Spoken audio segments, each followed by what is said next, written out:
Okay, ಎಲ್ಲರಿಗೂ ನಮಸ್ಕಾರ. ಶಾರದಾ ವಿದ್ಯಾಲಯ ಮೂಡಲ್ಗಿ ಆನ್ಲೈನ್ಗೆ ಮತ್ತೆ ಎಲ್ಲರಿಗೂ ಸ್ವಾಗತ. ಸರ್, ನಾವು CISಗೆ ಸಂಬಂಧಿಸಿದಂತೆ ಪ್ರೀವಿಯಸ್ ಇಯರ್ ಕ್ವಶನ್ ಪೇಪರನ್ನು ಡಿಸ್ಕಷನ್ ಮಾಡ್ತಿದ್ದೀವಿ. ಇವತ್ತಿನ ಕ್ಲಾಸ್ನಲ್ಲೂ ಸಹ CISFಗೆ ಸಂಬಂಧಿಸಿದಂತೆ ಪ್ರೀವಿಯಸ್ ಇಯರ್ ಕ್ವಶನ್ ಮುಂದುವರಿದ ಭಾಗವನ್ನು ನಾವೇನು ಮಾಡ್ತಿದ್ವಿ, ಡಿಸ್ಕಷನ್ ಮಾಡ್ತಿದ್ದೀವಿ. ಹೋಪ್ಫುಲಿ ಎಲ್ಲರದು ಅಭ್ಯಾಸದ ತಯಾರಿ ಹಾಗೂ ಎಕ್ಸಾಮ್ ತಯಾರಿ ಚೆನ್ನಾಗಿ ನಡೀತಿದೆ ಅಂದ್ಕೊತಿದ್ದೀನಿ. ಯಾರ್ಯಾರೆಲ್ಲ ತಯಾರಿ ಮಾಡ್ತಿದ್ದೀರಲ್ಲ, ಏನು ಮಾಡಿರಿ ಅಂದ್ರೆ ಸಿಲೆಬಸ್ ವೈಸ್ ಕ್ವಶನ್ಸನ್ನು ಮುಗಿಸ್ಕೊಂಡು ಆಮೇಲೆ ಮಾಕ್ ಟೆಸ್ಟಿಗೆ ಬರ್ರಿ. ನಾವು ಪ್ರೀವಿಯಸ್ ಇಯರ್ ಕ್ವಶನ್ ಪೇಪರನ್ನು ಬಿಡಿಸ್ತಿದ್ದೀವಿ. ನಮ್ಮ ಶಾರದಾ ವಿದ್ಯಾಲಯದಾಗ ಆಫ್ಲೈನ್ ಕ್ಲಾಸ್ ಒಳಗೆ CISF ಕ್ಲಾಸು ಅಭೂತಪೂರ್ವವಾಗಿ ಚೆನ್ನಾಗಿ ನಡೀತಿದ್ದಾವೆ. ನಮ್ಮ ಹುಡುಗರು ಮಾಕ್ ಟೆಸ್ಟನ್ನು ಬಿಡಿಸ್ತಿದ್ದಾರೆ, ಎಲ್ಲರೂ ಚೆನ್ನಾಗಿ ಮಾರ್ಕ್ಸನ್ನು ತೆಗಿತಿದ್ದಾರೆ. ಓಕೆ, ನೀವು ಅದೇ ರೀತಿ ಮಾಕ್ ಟೆಸ್ಟ್ ಜೊತೆಗೆ ರೆಕಾರ್ಡೆಡ್ ಕ್ಲಾಸಸ್ ಇರ್ಬೋದು, ಅದೇ ರೀತಿ ಆಫ್ಲೈನ್ ಕ್ಲಾಸಸ್ ಬೇಕಾತಂದ್ರೆ ನಮ್ಮ ಶಾರದಾ ವಿದ್ಯಾಲಯಕ್ಕೆ ಬರ್ಬೋದು. ತಡ ಮಾಡದೆ ಇವತ್ತಿನ ಕ್ಲಾಸನ್ನು ನಾವೇನು ಮಾಡೋಣ, ಸ್ಟಾರ್ಟನ್ನು ಮಾಡೋಣ. ಓಕೆ, ಫಸ್ಟ್ ಕ್ವಶನ್ಸ್ ಏನಂದ್ರೆ, who is the founder of Kushana dynasty? Who is the founder of Kushana dynasty ಅಂತ ಕೇಳಿದಾರೆ. ನಿಮಗೆ ಕುಶಾನ ಡೈನಾಸ್ಟಿ ಬಗ್ಗೆ ಹೇಳಿದ್ದೀನಿ, ತುಂಬ ಸಲ ಹೇಳಿದ್ದೀನಿ, ಆದರೂ ಸಹ ಹೇಳ್ತೀನಿ. ಓಕೆ, ಕನಿಷ್ಕ, ಕುಶಲ್ ಕಡ್ಪಿಸಿಸ್, ವಿಮಾ ಕಡ್ಪಿಸಿಸ್ ಹಾಗೂ ಹುಬಿಷ್ಕ ಅಂತಕ್ಕಂಥದ್ದು. ಓಕೆ, ಕುಶಾನರ ಸ್ಥಾಪಕ ಯಾರು ಅನ್ನೋದಕ್ಕಿಂತ ಮುಂಚೆ ಕುಶಾನರು ಎಲ್ಲಿಂದ ಬಂದರು, ಕುಶಾನರು ಯಾರ ನಂತರ ಬಂದರು ಅಂತಕ್ಕಂಥದ್ದನ್ನು ನಾವೇನು ಮಾಡೋಣ, ಡಿಸ್ಕಷನ್ ಮಾಡೋಣ. ಫಸ್ಟ್ ಕುಶಾನರು ಎಲ್ಲಿ, ಚೀನಾದ ಯೂಚಿ ಪಂಗಡದಿಂದ ಬರ್ತಾರ. ಯಾವುದು, ಯೂಚಿ ಪಂಗಡದಿಂದ ಬರ್ತಾರ. ಓಕೆ, ಇವರು ಮೂಲತಃ ಚೀನಾದವರಾಗಿರ್ತಾರೆ. ಇವರು ಮೌರ್ಯರ ನಂತರ ಆಳ್ವಿಕೆಗೆ ಬಂದಂತಹ ಪ್ರಮುಖ ಅರಸರು ಅಥವಾ ಸಂತತಿಯವರು ಆಗಿರ್ತಾರೆ. ಓಕೆ, ಯಾರ ನಂತರ ಬರ್ತಾರ, ಮೌರ್ಯರ ನಂತರ ಬಂದಿರತಕ್ಕಂಥವ್ರು. ಇದರ ಸ್ಥಾಪಕ ಯಾರು ಅಂತ ಕೇಳಿದ್ರೆ ಸರ್, ಕುಶಲ್ ಕಡ್ಪಿಸಿಸ್. ಯಾರು ಸ್ಥಾಪಕ ಯಾರು ಸರ್ ಅಂತ ಕೇಳಿದ್ರೆ ಕುಶಲ್ ಕಡ್ಪಿಸಿಸ್. ಅವನ ನಂತರ ಅವನ ಮಗನಾಗಿ ಬಂದಿರತಕ್ಕಂಥವ್ರು ಯಾರು ಸರ್ ಅಂತ ಕೇಳಿದ್ರೆ ವಿಮಾ ಕಡ್ಪಿಸಿಸ್.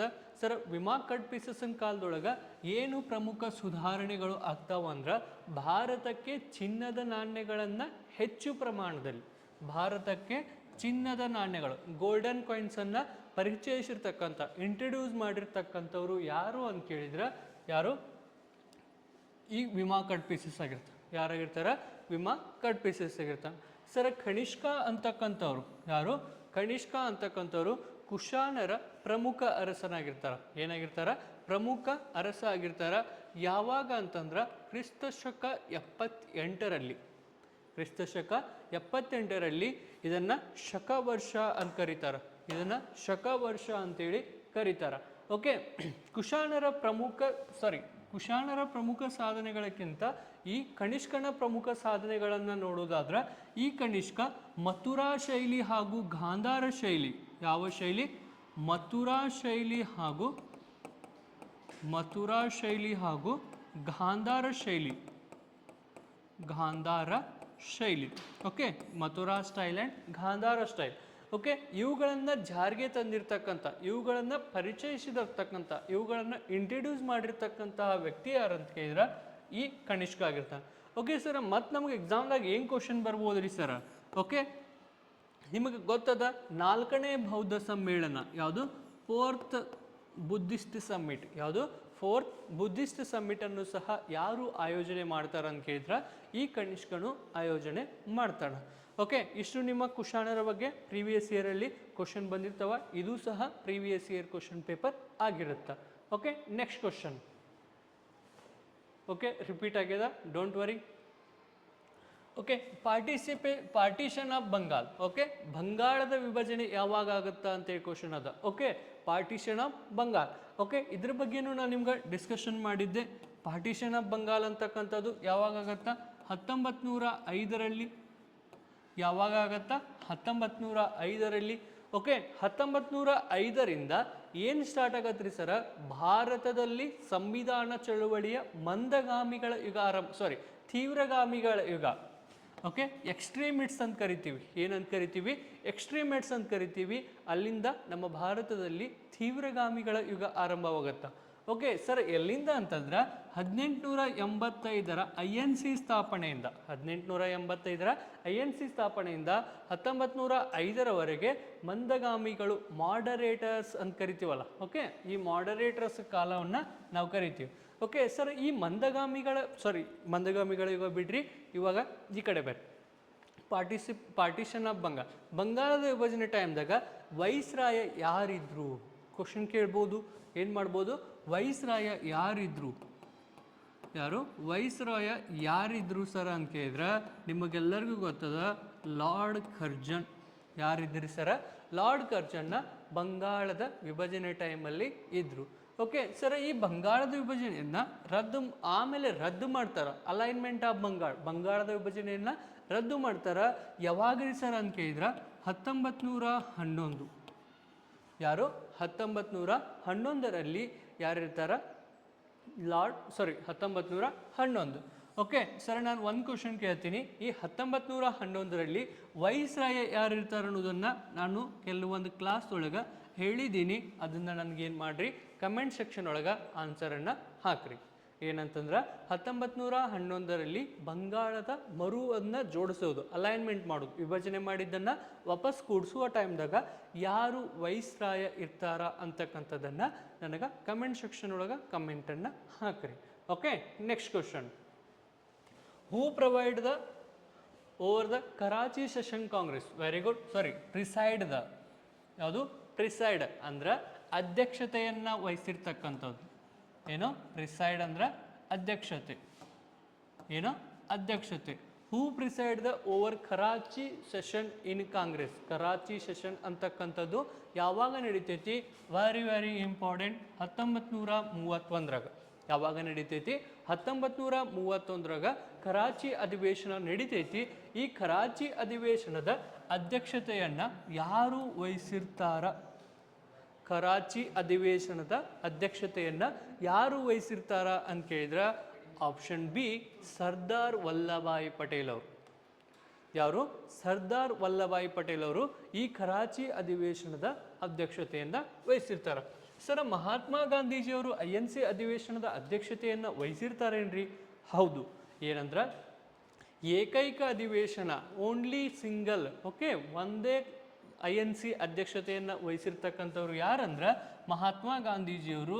ಯಾವಾಗ ಅಂತ ಕೇಳಿದ್ರೆ 1924. ಯಾವಾಗ? ಓಕೆ, 1924. ಯಾವಾಗಂದ್ರೆ ಬೆಳಗಾವಿ ಅಧಿವೇಶನ, ನಮ್ಮ ಕರ್ನಾಟಕದಲ್ಲಿ ನಡೆದಿರ್ತಕ್ಕಂತಹ ಬೆಳಗಾವಿ ಅಧಿವೇಶನದ ಅಧ್ಯಕ್ಷತೆಯನ್ನು ಯಾರು ವಹಿಸಿರ್ತಾರಂದ್ರೆ ಮಹಾತ್ಮ ಗಾಂಧೀಜಿಯವರು. ಓಕೆ ರೀ ಸರ್, ಜವಾಹರ್ಲಾಲ್ ನೆಹರು ಅವರು INC ಅಧಿವೇಶನದ ಅಧ್ಯಕ್ಷತೆಯನ್ನು ವಹಿಸಿರ್ತಾರೋ? ಹೌದು. ಎಷ್ಟು? 4 ಬಾರಿ INC ಅಧಿವೇಶನದ ಅಧ್ಯಕ್ಷತೆಯನ್ನು ವಹಿಸ್ತಾರೆ. ಎಷ್ಟು ಬಾರಿ? 4 ಬಾರಿ INC ಅಧಿವೇಶನದ ಅಧ್ಯಕ್ಷತೆಯನ್ನು ವಹಿಸಿದವರು ಯಾರಾಗಿರ್ತಾರ ಅಂತ ಕೇಳಿದ್ರೆ ಜವಾಹರ್ಲಾಲ್ ನೆಹರು ಅವರು.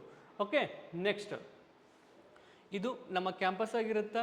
ಯಾರಿಗೆಲ್ಲ ನಾನು ಮೊದಲೇ ಹೇಳಿದಂಗೆ ನಿಮಗೆ ಯಾರಾದರೂ ಮನೇಲಿ ಕುಂತು ಓದ್ತಿದ್ರಲ್ಲ, ಓದ್ರಿ ಸರ್, ನಂಗೆ ಇನ್ನೂ ಮಾಕ್ ಟೆಸ್ಟ್ ಬೇಕು, ಅದೇ ರೀತಿ ಎಕ್ಸಾಮ್ ಯಾವ ರೀತಿ ನಡೀತಾವ ಅದೇ ರೀತಿ ಪ್ಯಾಟ್ರನ್ ಸಹ ನಿಮಗೆ ಬೇಕು ಅಂದ್ರೆ ನಮ್ಮ ಶಾರದಾ ವಿದ್ಯಾಲಯಕ್ಕೆ ಬರ್ರಿ. ಇದು ನಮ್ಮ ಕ್ಯಾಂಪಸ್ ಆಗಿರುತ್ತೆ.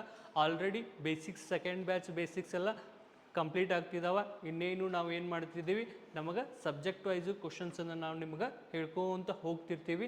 ಓಕೆ, ಇನ್ನೂ ನಿಮ್ಗೆ ಟೈಮ್ ಅದ, ಬರೋರು ಇಷ್ಟ ಇದ್ರೆ ಬರ್ಬೋದು. Okay, next. The cabinet mission came to in India? Very good question. Okay, ಈ ಮಾಡರ್ನ್ ಹಿಸ್ಟ್ರಿ ಒಳಗೆ, ಆಧುನಿಕ ಭಾರತದೊಳಗೆ ಈ ರೀತಿ ಕ್ವಶನ್ಸ್ ಬರ್ತಕ್ಕಂಥದ್ದು ಕಾಮನ್ ಆಗಿರುತ್ತೆ. ಕ್ವಿಟ್ ಇಂಡಿಯಾ ಆ್ಯಕ್ಟ್ ಆಗಿರ್ಬೋದು, ಕ್ಯಾಬಿನೆಟ್ ಮಿಷನ್ ಆಗಿರ್ಬೋದು, ಅದೇ ರೀತಿ ದಂಡಿ ಮಾರ್ಚ್ ಆಗಿರ್ಬೋದು, ನೆಕ್ಸ್ಟ್ ಅದೇ ರೀತಿ ಸೈಮನ್ ಕಮಿಷನ್ ಆಗಿರ್ಬೋದು, ನಾನ್ ಕೋಆಪ್ರೇಷನ್ ಮೂವ್ಮೆಂಟ್ ಆಗಿರ್ಬೋದು, ಸಿವಿಲ್ ಡಿಸೊಬಿಡಿಯನ್ಸ್ ಲಾ ಆಗಿರ್ಬೋದು. ಈ ರೀತಿಯಾದಂತಹ ಕ್ವಶನು ನಿಮ್ಮ ಮಾಡರ್ನ್ ಹಿಸ್ಟ್ರಿ ಒಳಗೆ ಬರ್ತಕ್ಕಂಥದ್ದು ನಾವು ಎಕ್ಸ್ಪೆಕ್ಟ್ ಮಾಡ್ಬೋದು. ಆ ರೀತಿ ಕ್ವಶನ್ ಬರ್ತೈತಿ ಅಂತಕ್ಕಂಥದ್ದನ್ನು ನಾವು ಹೇಳ್ಬೋದು. ಓಕೆ ಸರ್, ಕ್ಯಾಬಿನೆಟ್ ಮಿಷನ್ ಅಂತಕ್ಕಂಥದ್ದು ಭಾರತಕ್ಕೆ ಯಾವಾಗ ಬಂತು? 1944, 45, 46. ಸರ, ಭಾರತಕ್ಕೆ 1946ರಲ್ಲಿ. ಯಾವಾಗ? 1946ರಲ್ಲಿ ಈ ಕ್ಯಾಬಿನೆಟ್ ಮಿಷನ್ ಭಾರತಕ್ಕೆ ಬಂತು. ಓಕೆ ಸರ್, ಈ ಕ್ಯಾಬಿನೆಟ್ ಮಿಷನ್ದಾಗ ಎಷ್ಟು ಜನ ವ್ಯಕ್ತಿಗಳು ಕಂಡು ಬರ್ತಾರಂದ್ರೆ 3 ಜನ ವ್ಯಕ್ತಿಗಳು ಕಂಡು ಬರ್ತಾರೆ. ಎಷ್ಟು ಜನ ಕಂಡು ಬರ್ತಾರ? 3 ಜನ ಕಂಡು ಬರ್ತಾರೆ. ಸರ್, 3 ಜನ ವ್ಯಕ್ತಿಗಳು ಯಾರ್ಯಾರೀ ಸರ? ನಿಮಗೆ ಕೇಳಂಗಿಲ್ಲ. 3 ಜನ ನಿಮ್ಮ CISFದಾಗ ಹಿಂದಿನ 5 ವರ್ಷ ಕ್ವಶನ್ ಪೇಪರ್ ನೋಡಿದ್ರೆ 3 ಜನ ಎಷ್ಟು ಜನ ಅಂತ ಕೇಳಿದಾರ, ಬಟ್ 3 ಜನ ಯಾರ್ಯಾರು ಅಂತ ಕೇಳಂಗಿಲ್ಲ. ಬಟ್ ಹೇಳ್ತೀನಿ, ಓಕೆ. AV ಅಲೆಕ್ಸಾಂಡರ್, ಯಾರು? AV Alexander, okay. Stafford Pethick Lawrence, okay. ಯಾರು? AV Alexander, Stafford Pethick Lawrence, okay. Stafford Cripps, ಯಾರು? ಸ್ಟಾಫರ್ಡ್ ಕ್ರಿಪ್ಸ್, ಯಾರು? Stafford Cripps, okay. ಈ ಸ್ಟಾಫರ್ಡ್ ಕ್ರಿಪ್ಸ್ ಇನ್ನೊಂದು ಕಡೆ ಕಂಡು ಬರ್ತಾನ ಯಾವಾಗ? 1942 ಕ್ರಿಪ್ಸ್, ಯಾವ ಮಿಷನ್? ಕ್ರಿಪ್ಸ್ ಮಿಷನ್ ಒಳಗೂ ಸಹ ಇವ ಸ್ಟಾಫರ್ಡ್ ಕ್ರಿಪ್ಸ್ ಕಂಡು ಬರ್ತಾನ. ಈ 3 ಜನ AV Alexander, Stafford Pethick Lawrence, next Stafford Cripps, sorry KLC, okay. Stafford Cripps ಏನು ಮಾಡ್ತಾನ? ಭಾರತಕ್ಕೆ ಈ 3 ಜನಗಳ ಕಮಿಟಿ ಬರುತ್ತೆ. ಸರ್, ಈ ಕ್ಯಾಬಿನೆಟ್ ಮಿಷನ್ ನಮ್ಮ ಭಾರತದೊಳಗೆ ಯಾಕೆ ಫೇಮಸ್ ಐತಿ? ಓಕೆ, ಯಾದಕ್ಕೆ ಫೇಮಸ್ ಐತಿ ಸರ್? ಇದನ್ನು ಎದಕ್ಕೆ ನೆನ್ಪಿಟ್ಕೋಬೇಕಾ? ಯಾಕಂದ್ರೆ ನಮ್ಗೆ ಕಾನ್ಸ್ಟಿಟ್ಯೂಷನ್ ಅನ್ನ, ಸಂವಿಧಾನವನ್ನು ರಚನೆ ಮಾಡ್ಕೊಳ್ಳೋಕೆ ಅವಕಾಶ ಮಾಡಿಕೊಟ್ಟಂತಹ ಇದು ಒಂದು ಮಿಷನ್ ಆಗ್ಯದ, ಇದು ಒಂದು ಯೋಜನೆ ಆಗ್ಯದ. ಎಲ್ಲಿವರೆಗೂ ಅಂತಂದ್ರೆ 1946ರವರೆಗೂ ನಮ್ಮದೇ ಆದ ಸಂವಿಧಾನವನ್ನು ರಚನೆ ಮಾಡ್ಕೊಳಕ್ಕೆ ನಮಗೆ ಯಾರೂ ಅವಕಾಶ ಕೊಟ್ಟಿದ್ದಿಲ್ಲ. ಯಾವ ಕಮಿಟಿ, ಯಾವ ಆಯೋಗನೂ ಸಹ ನಮಗೇನು ಮಾಡಿದ್ದಿಲ್ಲ, ಅವಕಾಶವನ್ನು ಕೊಟ್ಟಿದ್ದಿಲ್ಲ. ಆದ್ರೆ ಈ ಯಾವುದು ಕ್ರಿಪ್ಸ್ ಮಿಷನ್ ಅಂತಕ್ಕಂಥದ್ದು, ಯಾವುದು ಕ್ರಿಪ್ಸ್ ಮಿಷನ್ ಅಂತಕ್ಕಂಥದ್ದು ಭಾರತದಲ್ಲಿ ಸಂವಿಧಾನ ರಚನೆಗೆ ಅವಕಾಶ ಮಾಡಿ ಕೊಟ್ಟಿರ್ತಕ್ಕಂಥದ್ದು. ಓಕೆ, ಯಾಕೆ ಇಂಪಾರ್ಟೆಂಟ್, ಯಾವಾಗ ಬಂತು, ಅದರಲ್ಲಿರ್ತಕ್ಕಂತಹ ಸದಸ್ಯರು, ಇವುಗಳನ್ನ ನೀವು ನೆನಪಿಟ್ಕೋಬೇಕಾದಂಥದ್ದು. Okay, next K2 peak is located. Very good question. ಯಾವುದು? K2 ಭಾರತದ ಅತಿ ಎತ್ತರದ ಪರ್ವತ ಅಂತಕ್ಕಂಥದ್ದು ಕಾಂಚನಜುಂಗ. K2 ಇದು ಎಲ್ಲಿ ಕಂಡು ಬರುತ್ತೆ ಸರ್? ಹಿಮಾಲಯ ಪರ್ವತ ಶ್ರೇಣಿ ಒಳಗೆ ಕಂಡು ಬರುತ್ತೆ. ಅದು ಎಲ್ಲರಿಗೂ ಗೊತ್ತಿರುತ್ತೆ. ಇವಾಗ ನಿಮಗೆ ಕಾಂಪಿಟೇಷನ್ ಜಾಸ್ತಿ ಆಗಿರುತ್ತೆ. ಅದರ ಸಲುವಾಗಿ ಸರ್ ಕ್ವಶನನ್ನು ಈ ರೀತಿ ಟ್ವಿಸ್ಟ್ ಮಾಡ್ತಕ್ಕಂಥದ್ದು ಸರ್ವೇ ಸಾಮಾನ್ಯ. ಓಕೆ, ಅದ ನಿಮ್ಗೆ ಹಿಮಾಲಯ ಶ್ರೇಣಿ ಒಳಗೆ ಮತ್ತು ಪಾರ್ಟ್ಸ್ ಕಂಡು ಬರ್ತಾವೆ, ಬೇರೆ ಬೇರೆ ಪಾರ್ಟ್ಸ್ಗಳು ಕಂಡು ಬರ್ತಾವೆ. ಈ ರೀತಿ ಕ್ವಶನ್ ಕೇಳುವುದು ಕಾಮನ್. ಓಕೆ ಸರ್, K2 ಎಲ್ಲಿ ಬಂತಂದ್ರೆ ಕಾರಾಕೋರಂ ಶ್ರೇಣಿ ಒಳಗೆ. ಎಲ್ಲಿ ಕಂಡು ಬರುತ್ತಾ? ಕಾರಾಕೋರಂ ಶ್ರೇಣಿ ಒಳಗೆ ಈ K2 ಅಂತಕ್ಕಂತಹ ಪರ್ವತ ಕಂಡು ಬರುತ್ತಾ. Okay, next question. Which river forms a delta in Odisha? Very good question. First sir, delta ಅಂದ್ರೆ ಏನು? ಫಸ್ಟ್ ಡೆಲ್ಟಾ ಅಂದ್ರೆ ಏನು? ಡೆಲ್ಟಾ ಅಂದ್ರೆ ನದಿ ಮುಖಜ ಭೂಮಿ. ಯಾವುದು? ನದಿ ಮುಖಜ ಭೂಮಿ. ನದಿ ಮುಖಜ ಭೂಮಿ. ಓಕೆ, ಫಸ್ಟ್ ಡೆಲ್ಟಾ ಅಂದ್ರೆ ನದಿ ಮುಖಜ ಭೂಮಿ. ಓಕೆ, ಈ ನದಿ ಮುಖಜ ಭೂಮಿ ಇದು ಒಡಿಸ್ಸಾದೊಳಗೆ ಯಾವ ನದಿಯಿಂದ ಫಾರ್ಮೇಷನ್ ಆಗ್ಯದ? ನಿಮಗೆಲ್ಲರಿಗೂ ಗೊತ್ತದ ಸರ್. ಗೋದಾವರಿ ಅಂತೂ ಅಲ್ಲಿ ಬರಂಗಿಲ್ರಿ ಸರ್. ಗೋದಾವರಿ ಎಲ್ಲಿ ಬರತ್ರಿ ಸರ್? ಮಹಾರಾಷ್ಟ್ರದಾಗ ಬರುತ್ತಾ. Very good. ಓಕೆ, ಮಹಾರಾಷ್ಟ್ರ ಬಿಟ್ಟು ನೆಕ್ಸ್ಟ್ ಎಲ್ಲಿ ಬರುತ್ತಾ? ಆಂಧ್ರ ಪ್ರದೇಶ ಒಳಗೆ ಬರುತ್ತಾ. Very good. ಓಕೆ, ಸ್ವಲ್ಪ ಭಾಗ Karnataka. Very good. Okay, Manjra ನದಿ ಇದು ಕರ್ನಾಟಕದ ಮಾಂಜ್ರಾ ನದಿ ಬೀದರ್ನ್ಯಾಗ ಕಂಡು ಬರೋದು. ವೆರಿ ಗುಡ್, ಅದು ಗೋದಾವರಿಯ ಉಪನದಿ ಆಗ್ಯದ. ಓಕೆ, ನೆಕ್ಸ್ಟ್ ಸರ್, ಕೃಷ್ಣಾ ನದಿ ಅಗೇನ್ ಮಹಾರಾಷ್ಟ್ರ.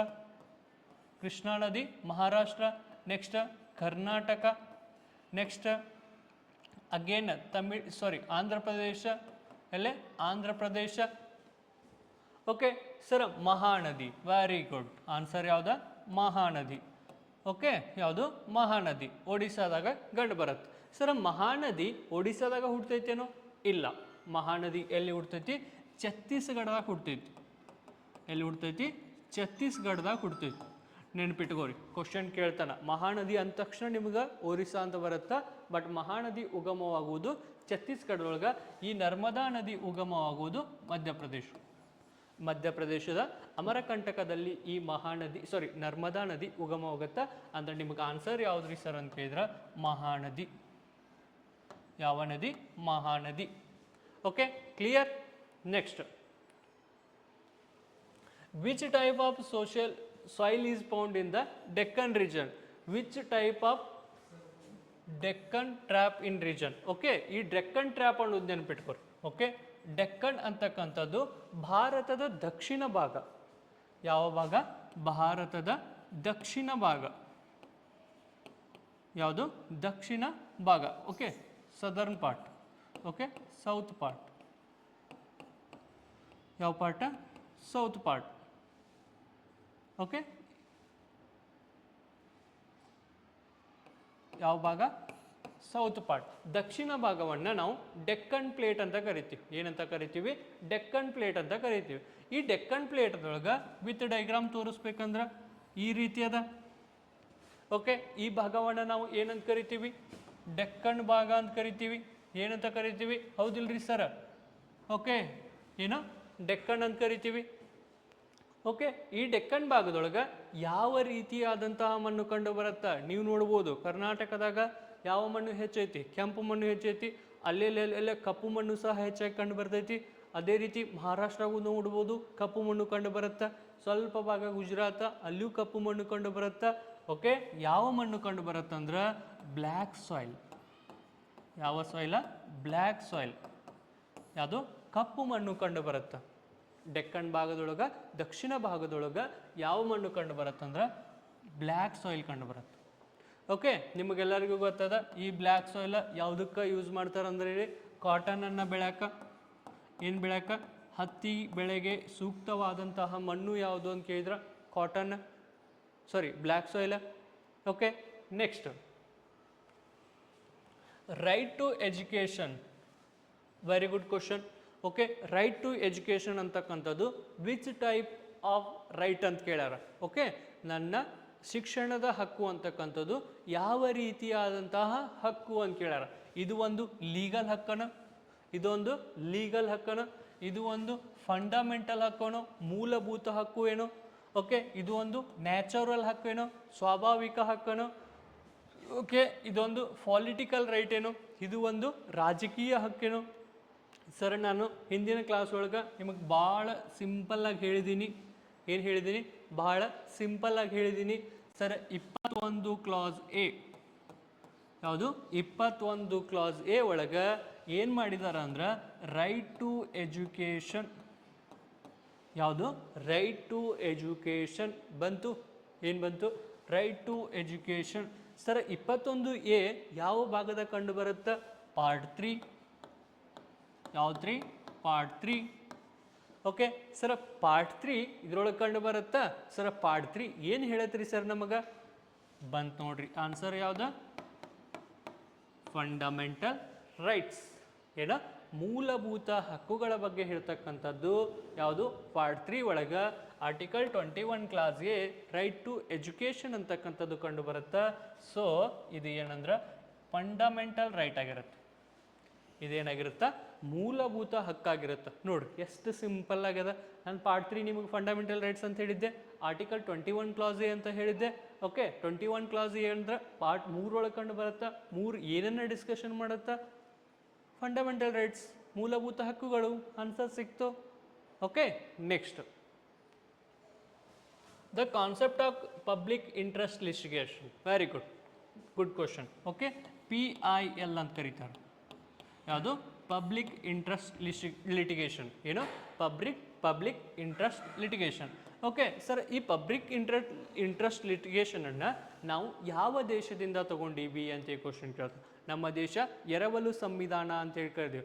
ಓಕೆ, ಬಾರೋಡ್ ಕಾನ್ಸ್ಟಿಟ್ಯೂಷನ್ ಅಂತ ಕರಿತೀವಿ. ಬಾರೋಡ್ ಅಂದ್ರೆ ನಮ್ಮ ದೇಶದ ಸಂವಿಧಾನವನ್ನು ಬೇರೆ ಬೇರೆ ದೇಶಗಳಿಂದ ನಾವು ಎರವಲು ಪಡೆದುಕೊಂಡೀವಿ ಅಂತಕ್ಕಂಥದ್ದನ್ನು ಹೇಳ್ತೀವಿ.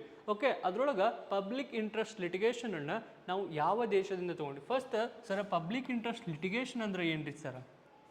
ಓಕೆ, ಫಾರ್ ಎಕ್ಸಾಂಪಲ್, ನಮ್ಮ ಯಾವುದೋ ಒಂದು ಭಾರತದೊಳಗೆ ಗುಂಪು ಘರ್ಷಣೆ ಏನೋ ನಡೆಯತೈತಿ. ಅವಾಗ ನಡೆದಾಗ ಒಬ್ಬ ವ್ಯಕ್ತಿಗೆ ಏನೋ ಆಗೈತಿ. ಆ ವ್ಯಕ್ತಿನ ಏನು ಮಾಡ್ಬೋದು ಅಂತಂದ್ರೆ ಕೋರ್ಟಿಗೆ ಹೋಗಿ ಏನು ಮಾಡ್ಬೋದು? ನನಗೆ ತೊಂದರೆ ಆಗೈತಿ, ನ್ಯಾಯವನ್ನು ಒದಗಿಸ್ಕೊಡ್ರಿ ಅಂತ ಕೇಳ್ತಾಳೆ. ಆದ್ರೆ ಒಂದು ವೇಳೆ ಹಿಂಗೆ ಯಾರು ಕೇಸನ್ನು ಕೊಡಲ್ದಾಗ ಸ್ವತಃ ಸುಪ್ರೀಂ ಕೋರ್ಟ್ ಆಗಿರ್ಬೋದ, ಹೈಕೋರ್ಟ್ ಆಗಿರ್ಬೋದ, ಯಾವುದೇ ರೀತಿಯಾದಂತಹ ಕೋರ್ಟ್ ಆಗಿರ್ಬೋದ, ತನ್ನ ಸ್ವತಃ ಇಚ್ಛೆಯ ಮೇರೆಗಿನ ಕೇಸನ್ನು ದಾಖಲಿಸ್ಕೊಳ್ಬೋದು. ಓಕೆ, TV ಒಳಗೆ ನೋಡಿ, ಓಕೆ, ಪೇಪರ್ದೊಳಗೆ ನೋಡಿ, ಓಕೆ, ಯಾವುದೇ ವ್ಯಕ್ತಿ ನೊಂದಂತಹ ವ್ಯಕ್ತಿ ಬಿಟ್ಟು ನಾನು ಹೋಗಿ ಕೇಸನ್ನು ಕೊಡ್ಬೋದು, ನೀವು ಹೋಗಿ ಕೇಸನ್ನು ಕೊಡ್ಬೋದು. ಅದನ್ನು ಏನಂತ ಕರೀತಾರಂದ್ರೆ ಪಬ್ಲಿಕ್ ಇಂಟ್ರೆಸ್ಟ್ ಲಿಟಿಗೇಷನ್ ಅಂತ ಕರೀತಾರೆ. ಏನಂತ ಕರೀತಾರ? Public interest litigation. ಓಕೆ, ನೊಂದಂತಹ ವ್ಯಕ್ತಿ ಅಲ್ಲದ ಬೇರೆ ವ್ಯಕ್ತಿನೂ ಸಹ ಪಬ್ಲಿಕ್ ಸಹ ಏನು ಮಾಡ್ಬೋದು, ಇದ್ರ ಮೇಲೆ ಕೇಸನ್ನು ಕೊಡ್ಬೋದು, ಸ್ವತಃ ತಾವೇ ಕೇಸನ್ನು ದಾಖಲಿಸ್ಕೊಳ್ಬೋದು. ಇದಕ್ಕನ್ನು ನಾವು ಪಬ್ಲಿಕ್ ಇಂಟ್ರೆಸ್ಟ್ ಲಿಟಿಗೇಷನ್ ಅಂತ ಕರಿತೀವಿ. ಓಕೆ, ಈ ಪಬ್ಲಿಕ್ ಇಂಟ್ರೆಸ್ಟ್ ಲಿಟಿಗೇಷನನ್ನು ಯಾವ ದೇಶದಿಂದ ತೊಗೊಂಡು ಬಂದಿವ್ರಿ ಸರ್ ಅಂತಂದ್ರೆ USA, United States of America ದೇಶದಿಂದ ನಾವು ತಗೊಂಡು ಬಂದಿದ್ದೀವಿ. Okay, next, the chief election commission can be removed by, very good. Okay, chief election commission can be removed by. chief election commission ಅಂದ್ರೆ ಮುಖ್ಯ ಚುನಾವಣಾ ಆಯುಕ್ತರನ್ನ ಯಾರು ತೆಗೆದು ಹಾಕಬಹುದು. ಇಲ್ಲಿ ಕನ್ಫ್ಯೂಸ್ ಸ್ಟಾರ್ಟ್ ಆಗತ್ತೆ. ಪಾರ್ಲಿಮೆಂಟ್ ಬರಂತಲೇ ಹಾಗೂ ಪ್ರೆಸಿಡೆಂಟ್ ಬರಂತಲೇ. ಓಕೆ, ತೆಗೆದು ಹಾಕುವವರು ಯಾರು ಅಂತ ಕೇಳಿದ್ರೆ ಪ್ರೆಸಿಡೆಂಟ್, ರಾಷ್ಟ್ರಪತಿ ಅಂತ ಕರಿತೀವಿ. ಓಕೆ, ತೆಗೆದು ಹಾಕುವುದು ಪ್ರೆಸಿಡೆಂಟ್. ಆದ್ರೆ ಇವರಿಗೆ ಹೆಂಗೆ ಶಿಫಾರಸು ಮಾಡುವುದು? ಓಕೆ, ಇಂಪೀಚ್ಮೆಂಟ್ ಅಂತ ಹೇಳಿದ್ದೆ ನಾನು. ಅದು ಇಂಪೀಚ್ಮೆಂಟ್ ಅಂತ ಹೇಳಿದ್ದೆ. ಇಂಪೀಚ್ಮೆಂಟ್ ಆಧಾರದ ಮೇಲೆ ಸದನದಲ್ಲಿ ಇರ್ತಕ್ಕಂತಹ ಒಟ್ಟು ಸದಸ್ಯರ 3/3, ಓಕೆ 3/4, 3 ಹಾಗೂ 4 ಭಾಗದ ಸದಸ್ಯರು ಹಾಜರಿದ್ದು ವಿಶೇಷ ಬಹುಮತದ ಮೂಲಕ, ಯಾವುದರ ಮೂಲಕ? ವಿಶೇಷ ಬಹುಮತದ ಮೂಲಕ ಪಾರ್ಲಿಮೆಂಟ್ನಲ್ಲಿ ಪಾಸ್ ಆದ್ರೆ ಏನು ಮಾಡ್ಬೋದು? ಆ ಚೀಫ್ ಎಲೆಕ್ಷನ್ ಕಮಿಷನರನ್ನು ಯಾರು ಇದನ್ನು ಪಾರ್ಲಿಮೆಂಟ್ ರಾಷ್ಟ್ರಪತಿಯವರಿಗೆ ಹೇಳ್ತೈತಿ, ತೆಗೆದು ಹಾಕಬಹುದು. ಇವ್ರ ಮೇಲೆ ಆರೋಪ ಆಗಿದ್ದು ಸಾಬೀತಾಗ್ಯದ, ಇವರು ತಪ್ಪು ಕೆಲಸ ಮಾಡ್ಯಾರ ಅಂಥೇಳಿ ಪ್ರೆಸಿಡೆಂಟ್ಗೆ ಹೇಳ್ತಾರ. ಏನು ಮಾಡ್ತಾರ? ಹೇಳ್ತಾರ. ಅಂದ ತಕ್ಷಣ ಯಾರು? ಪ್ರೆಸಿಡೆಂಟ್ ಅವರು ಚೀಫ್ ಎಲೆಕ್ಷನ್ ಕಮಿಷನರನ್ನು ತೆಗೆದು ಹಾಕ್ತಾರೆ. Okay, next, the finance commission of constituted every year. Very good question. Okay, finance commission ಯಾವುದು? ಹಣಕಾಸು ಆಯೋಗ. ಯಾವ ಆಯೋಗ? ಹಣಕಾಸು ಆಯೋಗವನ್ನು ಎಷ್ಟು ವರ್ಷದವರೆಗೆ, ಅಧಿಕಾರ ಅವಧಿ ಎಷ್ಟು ಅಂತಕ್ಕಂಥದ್ದು ಕ್ವಶನ್ ಅದ. ಓಕೆ ಸರ್, ಫೈನಾನ್ಸ್ ಕಮಿಷನ್ ಹಣಕಾಸು ಆಯೋಗವನ್ನು ಯಾರು ನೇಮಕ ಮಾಡ್ತಾರ ಅಂತಂದ್ರೆ ಪ್ರೆಸಿಡೆಂಟ್ ಅವರು ನೇಮಕ ಮಾಡ್ತಾರೆ. ಯಾರು ನೇಮಕ ಮಾಡ್ತಾರ? ರಾಷ್ಟ್ರಪತಿಯವರು ನೇಮಕ ಮಾಡ್ತಾರೆ. ಸರ, ಹಣಕಾಸು ಆಯೋಗವನ್ನು ಎಷ್ಟು ವರ್ಷದ ಅವಧಿಗೆ ನೇಮಕ ಮಾಡ್ತಾರಂದ್ರೆ 5 ವರ್ಷದ ಅವಧಿಗೆ ನೇಮಕ ಮಾಡ್ತಾರೆ. ಇಲ್ಲದ ಎಷ್ಟು ವರ್ಷದ ಅವಧಿಗೆ? 5 ವರ್ಷದ ಅವಧಿಗೆ. ಸರ್, ಯಾವ ವಿಧಿಯ ಮೂಲಕ ನೇಮಕ ಮಾಡ್ತಾರ? ಯಾವ ವಿಧಿ? 280. ಯಾವ ವಿಧಿ? ಆರ್ಟಿಕಲ್ 280. ಓಕೆ, 280ನೇ ವಿಧಿ ಮೂಲಕ ಏನು ಮಾಡ್ತಾರಂದ್ರೆ ಇವರನ್ನ ನೇಮಕ ಮಾಡ್ತಾರೆ. ಓಕೆ, ಪ್ರಸ್ತುತ ಇರ್ತಕ್ಕಂತಹ ಹಣಕಾಸು ಆಯೋಗ ಎಷ್ಟನೇದು? ಪ್ರಸ್ತುತ ಇರ್ತಕ್ಕಂತಹ ಹಣಕಾಸು ಆಯೋಗ ಎಷ್ಟನೇದಂದ್ರೆ 15ನೇದು. ಯಾರು ಅಧ್ಯಕ್ಷರಿದಾರ ಅಂದ್ರೆ NK ಸಿಂಗ್ ಅವರು. ಯಾರಿದಾರ? NK ಸಿಂಗ್ ಅವರು. ಹಾಗೂ ಈಗ 2025ಕ್ಕೆ ಅವ್ರದ್ದು ಮುಗಿತೈತಿ. 20ರಿಂದ 26 ಮಟ ಅವ್ರದ್ದು ಮುಗಿತೈತಿ. ನೆಕ್ಸ್ಟ್ 2026ರಿಂದ 30ರವರೆಗೆ 16ನೇ ಹಣಕಾಸು ಆಯೋಗ ಸ್ಥಾಪನೆ ಆಗತ್ತೆ. ಆಲ್ರೆಡಿ ಸ್ಥಾಪನೆ ಆಗ್ಯದ, ಆದ್ರೆ ತನ್ನ ಕೆಲಸವನ್ನು ಆರಂಭ ಮಾಡಿಲ್ಲ. ಆಲ್ರೆಡಿ ಅದ್ರ ಅಧ್ಯಕ್ಷರು ಯಾರು ಅಂತಕ್ಕಂಥದ್ದು ಗೊತ್ತಾಗ್ಯದ. ಯಾರಾಗ್ಯಾರ? ಅರವಿಂದ್ ಪಣಾಗಾರಿಯಾ. ಯಾರು? ಆಂಧ್ರ ಪ್ರದೇಶ ಅಲ್ಲ, ಅರವಿಂದ್ ಪಣಾಗಾರಿಯಾ ಅಂತಕ್ಕಂಥವ್ರು 16ನೇ ಹಣಕಾಸು ಆಯೋಗದ ಅಧ್ಯಕ್ಷರಾಗಿ ಸೇವೆಯನ್ನು ಸಲ್ಲಿಸ್ತಾರ 2026ರಿಂದ. ಇನ್ನೇನು 1 ತಿಂಗಳೈತಿ. ಒಂದು ತಿಂಗಳೈತಿ. 1 ತಿಂಗಳಾದ್ಮೇಲೆ 16ನೇ ಹಣಕಾಸು ಆಯೋಗ ಜಾರಿಗೆ ಬರುತ್ತೆ. Okay, next, national income India is calculated by. Very good. National income, ರಾಷ್ಟ್ರೀಯ ಆದಾಯ. ಯಾವುದು? ರಾಷ್ಟ್ರೀಯ ಆದಾಯ.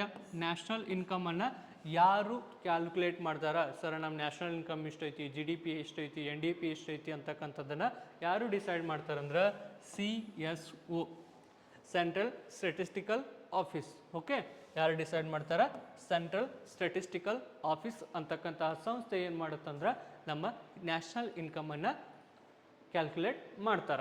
Okay, next, white revolution is associated with. Okay, white revolution ಯಾವುದಕ್ಕೆ ಸಂಬಂಧಿಸಿದೈತಿ?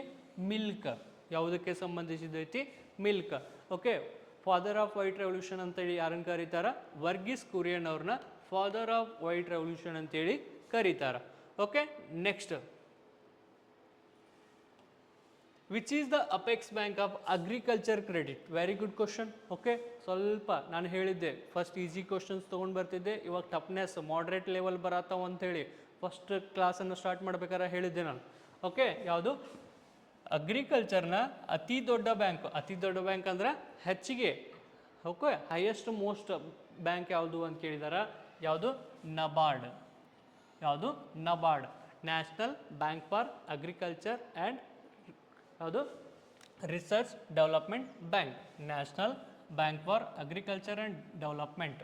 ಓಕೆ, ಈ ಬ್ಯಾಂಕನ್ನು ಇದು ಅಪೆಕ್ಸ್ ಬ್ಯಾಂಕ್ ಆಫ್ ಅಗ್ರಿಕಲ್ಚರ್ ಅಂತ ಕರೀತಾರೆ. ಯಾವಾಗ ಸ್ಥಾಪನೆ ಮಾಡ್ತಾರಂದ್ರೆ 1982 ಬಿ ಶಿವರಾಮನ್ ಸಮಿತಿಯ ಶಿಫಾರಸಿನ ಮೇರೆಗೆ ಈ ಬ್ಯಾಂಕನ್ನು ಸ್ಥಾಪನೆ ಮಾಡ್ತಾರೆ. ಓಕೆ, ನೆಕ್ಸ್ಟ್, ಪ್ರಧಾನಮಂತ್ರಿ ಉಜ್ವಲ ಯೋಜನಾ. ಉಜ್ವಲ ಯೋಜನೆ, ವೆರಿ ಗುಡ್. ಯಾವುದು? ಪ್ರಧಾನಮಂತ್ರಿ ಉಜಾಲ ಸ್ಕೀಮ್ ಒಂದು ಬರುತ್ತಾ, ಉಜ್ವಲ ಬೇರೆ ಉಜಾಲ ಬೇರೆ. ಉಜಾಲ ಲೈಟ್ಗೆ ನಿಮ್ಗೆ ಕಂಟಿನ್ಯೂಂಟ್ ಊರ್ಜಾ ಕಿಸಾನ್ ಊರ್ಜಾ ಸ್ಕೀಮ್ ಅಂತ, ಸಾರಿ, ಪ್ರಧಾನಮಂತ್ರಿ ಊರ್ಜಾ ಸ್ಕೀಮ್ ಅಂತ ಬರುತ್ತಾ, ಅದು ಉಜಾಲ ಯೋಜನೆ. ಇದು ಉಜ್ವಲ ಯೋಜನೆ.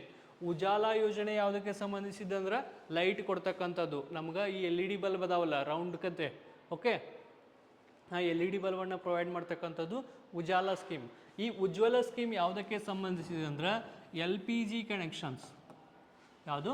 LPG connection. ನೀವೆಲ್ಲರೂ ಮೋದಿ ಗ್ಯಾಸ್ ಅಂತಿರಲ್ಲ, ಅದು ಈ ಸ್ಕೀಮ್ನಾಗ ದೊರೀತಕ್ಕಂಥದ್ದು. ಉಜ್ವಲ ಸ್ಕೀಮ್ ಯೋಜನೆ ಒಳಗೆ ಏನು ಮಾಡ್ತಾರಂದ್ರೆ LPG connection.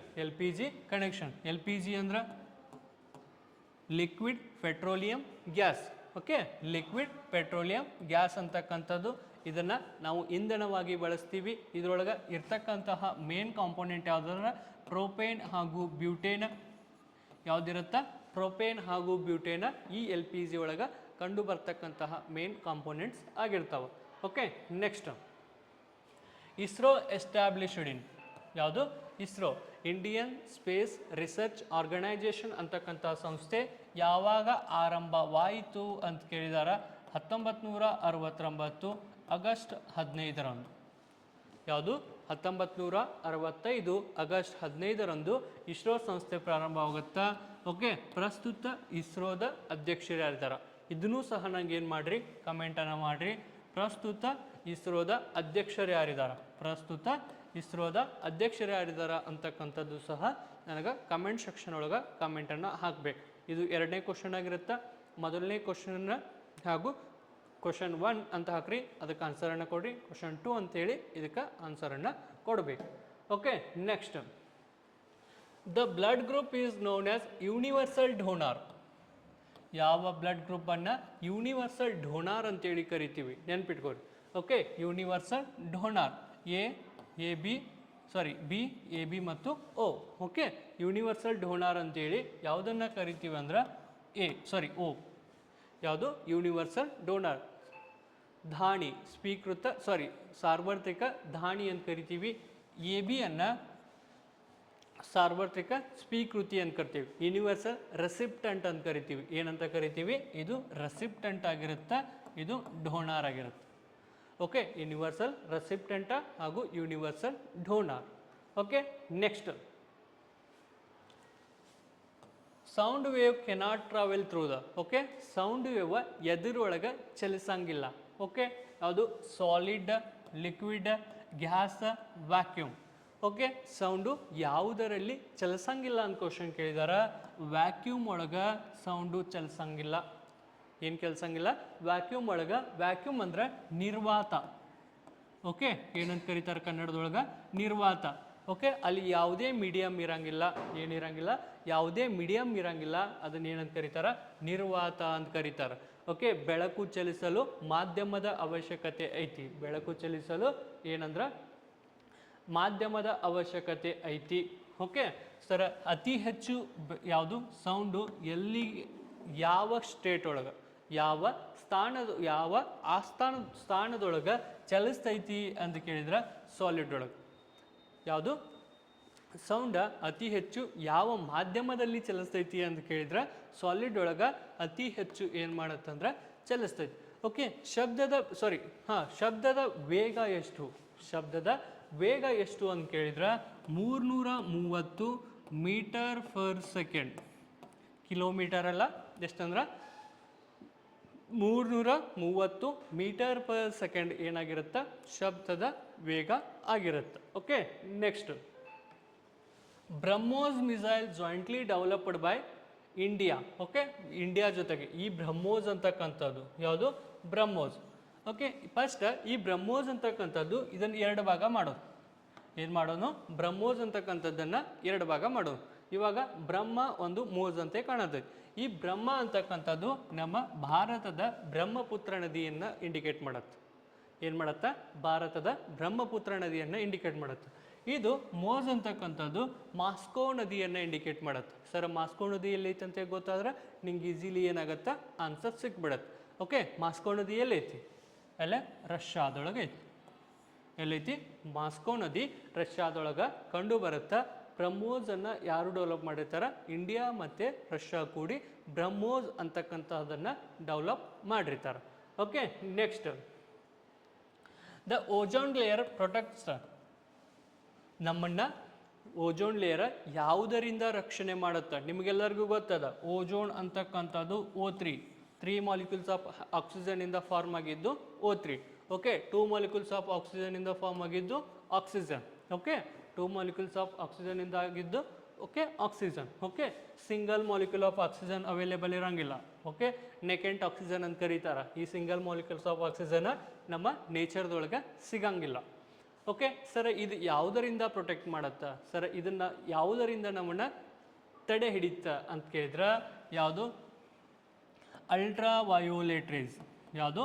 UV rays. Ultraviolet ರೇಸಿಂದ ಏನು ಮಾಡುತ್ತಾ? ಇದು ನಮ್ಮನ್ನು ಪ್ರೊಟೆಕ್ಟ್ ಮಾಡುತ್ತಾ. ಏನು ಮಾಡುತ್ತಾ? Ultraviolet race.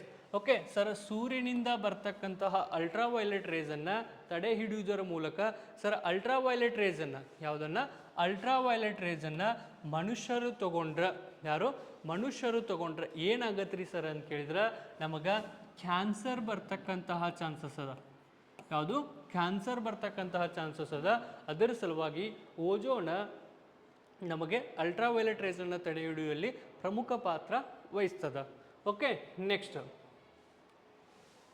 The headquarters of WHO. Okay, ಯಾವುದು? Headquarters of WHO. WHO ಅಂದ್ರೆ world health organisation. Okay, world health organisation. Okay, ಇದನ್ನು ಕೊಟ್ಟಿರ್ತಕ್ಕಂಥವ್ರು ಯಾರು ಅಂತ ಕೇಳಿ, ಸಾರಿ, ಇದರ ಹೆಡ್ ಕ್ವಾರ್ಟರ್ಸ್ ಎಲ್ಲಿ ಐತೆ ಅಂತ ಕೇಳಿದ್ರೆ ಪ್ಯಾರಿಸ್ ಒಳಗೆ. ಓಕೆ, ವಿಶ್ವ ಆರೋಗ್ಯ ಸಂಸ್ಥೆಯ ಕೇಂದ್ರ ಕಚೇರಿ ಎಲ್ಲಿ ಕಂಡು ಬರುತ್ತಂದ್ರೆ ಪ್ಯಾರಿಸ್ ಒಳಗೆ ಕಂಡು ಬರುತ್ತೆ. ಓಕೆ, ಇಂಟರ್ನ್ಯಾಷನಲ್ ವುಮೆನ್ ಡೇ ಯಾವಾಗ? ಇಂಟರ್ನ್ಯಾಷನಲ್ ವುಮೆನ್ ಡೇನ ನಾವು ಯಾವಾಗ ಆಚರಣೆ ಮಾಡ್ತೀವಿ? Very good. ಇದ್ರ ಮೇಲೆ ಇನ್ನೊಂದು ಕಾನ್ಸೆಪ್ಟ್ ಬರುತ್ತೆ, ಇಂಪಾರ್ಟೆಂಟ್ ಡೇಸ್. ಯಾವುದು? ಇಂಪಾರ್ಟೆಂಟ್ ಡೇಸ್ ಅಂತಕ್ಕಂಥದ್ದು. Okay, for example cancer day ಯಾವಾಗ ಆಚರಣೆ ಮಾಡ್ತೀವಿ? ವೆಟ್ಲ್ಯಾಂಡ್ ಡೇ ಯಾವಾಗ ಆಚರಣೆ ಮಾಡ್ತೀವಿ? ಅದೇ ರೀತಿ ಆಗಸ್ಟ್ 15 ಯಾವ ದಿನವನ್ನು ಆಚರಣೆ ಮಾಡ್ತೀವಿ? ಜನವರಿ 26 ಯಾವ ದಿನವನ್ನು ಆಚರಣೆ ಮಾಡ್ತೀವಿ? ಅದೇ ರೀತಿ ಅಕ್ಟೋಬರ್ 31 ಯಾರ ನೆನಪಿಗಾಗಿ ಯಾವ ದಿನವನ್ನು ಆಚರಣೆ ಮಾಡ್ತೀವಿ? Okay, unity day. ಈ ರೀತಿಯಾಗಿ ಇಂಪಾರ್ಟೆಂಟ್ ಡೇಸ್ ಅಂತಕ್ಕಂಥದ್ದು ನಿಮಗೆ ಈ ಕಾನ್ಸೆಪ್ಟ್ ಒಳಗೆ ಈ ಕ್ವಶನ್ ಬರುತ್ತೆ. ಎಲ್ಲರೂ ಇಂಪಾರ್ಟೆಂಟ್ ಡೇಸ್. ಓಕೆ, ನಾನು ಹೇಳಿದ್ದೀನಲ್ಲ, ಈ ರೀತಿ ಯಾವುದಾದ್ರೂ ಇಂಪಾರ್ಟೆಂಟ್ ಡೇಸ್ ಅದಾವಲ್ಲ ಅವನ್ನ ನೋಡ್ಕೊಳ್ಳೋಕೆ ಸಾಧ್ಯ ಆಗಬೇಕು. ಓಕೆ, ಯಾವಾಗ ರೀ ಸರ್ ಅಂತ ಕೇಳಿದ್ರೆ ಮಾರ್ಚ್ 8. ಯಾವಾಗ? March 8 international women's day. Okay, ಅಂತಾರಾಷ್ಟ್ರೀಯ ಮಹಿಳಾ ದಿನವನ್ನು ನಾವು ಮಾರ್ಚ್ 8 ಆಚರಣೆ ಮಾಡ್ತೀವಿ. Okay, next, wings of fire autobiography. Autobiography ಅಂದ್ರೆ ಆತ್ಮಚರಿತ್ರೆ. ಓಕೆ, ವಿಂಗ್ಸ್ ಆಫ್ ಫೈರ್ ಅಂತಕ್ಕಂತಹ ಆತ್ಮಚರಿತ್ರೆಯನ್ನು ಯಾರದ ಆತ್ಮಚರಿತ್ರೆ ಆಗಿರುತ್ತೆ? ಓಕೆ, ಹೇಳ್ರಿ ನೋಡೋಣ. ವಿಂಗ್ಸ್ ಆಫ್ ಫೈರ್, ಅಗ್ನಿಯ ರೆಕ್ಕೆಗಳು ಅಂತಕ್ಕಂಥದ್ದು ಯಾರು? APJ ಅಬ್ದುಲ್ ಕಲಾಂ. ಯಾರು? APJ ಅಬ್ದುಲ್ ಕಲಾಂ. ಓಕೆ, ಸಚಿನ್ ತೆಂಡೂಲ್ಕರ್ ಅವರ ಆತ್ಮಚರಿತ್ರೆ ಯಾವುದು? Playing with my way. ಯಾವುದು? Playing with my way.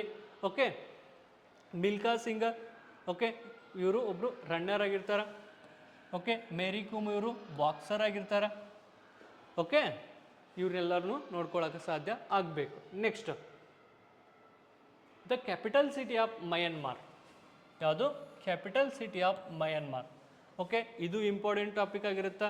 ನಮ್ಮ ನೆರೆಹೊರೆಯ ರಾಷ್ಟ್ರಗಳು ಅದಾವಲ್ಲ, for example Pakistan, Myanmar, Bangla, Bhutan, Myanmar, Sri Lanka, okay, China, ಇಂಥ ರಾಷ್ಟ್ರಗಳಿದಾವಲ್ಲ, ನಮ್ಮ ನೆರೆಹೊರೆಯ 7 ರಾಷ್ಟ್ರಗಳಿದಾವಲ್ಲ, ಅದರ ಕರೆನ್ಸಿ ಅಟ್ಲೀಸ್ಟ್ ಹೇಳತ್ತೀನಿ ನಾನು, ಎಲ್ಲ ರಾಷ್ಟ್ರ 198 ರಾಷ್ಟ್ರಗಳು ನೆನಪಿಟ್ಕೋರಿ, ತಪ್ಪಿಲ್ಲ. ಓಕೆ, 198 ನೆನಪಿಟ್ಕೋರಿ, ತಪ್ಪಿಲ್ಲ. ಆದ್ರೆ ಸರ್ ನಂಗೆ 198 ಭಾಳ ಆಗತೈತಿ ಅಂದ್ರೆ ನಾನು ಸಿಂಪಲ್ ಆಗಿ ಈ ನಮ್ಮ ನೆರೆಹೊರೆಯ ರಾಷ್ಟ್ರಗಳ ಜೊತೆಗೆ ಸುದ್ದಿಯಲ್ಲಿ ಇರ್ತಕ್ಕಂತಹ ರಾಷ್ಟ್ರಗಳು, ಫಾರ್ ಎಕ್ಸಾಂಪಲ್ USA ಆಗಿರ್ಬೋದು, ಜಪಾನ್ ಆಗಿರ್ಬೋದು, UK ಆಗಿರ್ಬೋದು. ಓಕೆ, ಇವಾಗ G20 ನಡೆದದ, ಏನು ನಡೆದದ, G20 ನಡೆದದ ಎಲ್ಲಿ, ಸೌತ್ ಆಫ್ರಿಕಾದಾಗ, ಅದ್ರಾಗಿರ್ಬೋದು.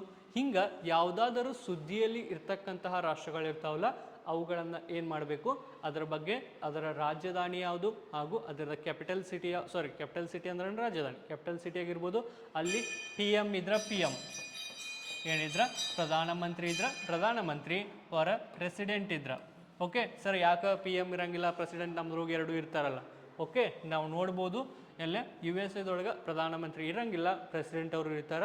ಈ ರೀತಿಯಾಗಿ ಒಂದೊಂದು ದೇಶಕ್ಕೆ ಒಂದೊಂದು ರೀತಿಯಾದಂತಹ ಪಾರ್ಲಿಮೆಂಟರಿ ಸಿಸ್ಟಮ್ ಇರುತ್ತೆ, ಒಂದು ಪ್ರೆಸಿಡೆನ್ಸಿಯಲ್ ಸಿಸ್ಟಮ್ ಇರುತ್ತೆ, ಈ ರೀತಿಯಾಗಿರ್ತದೆ.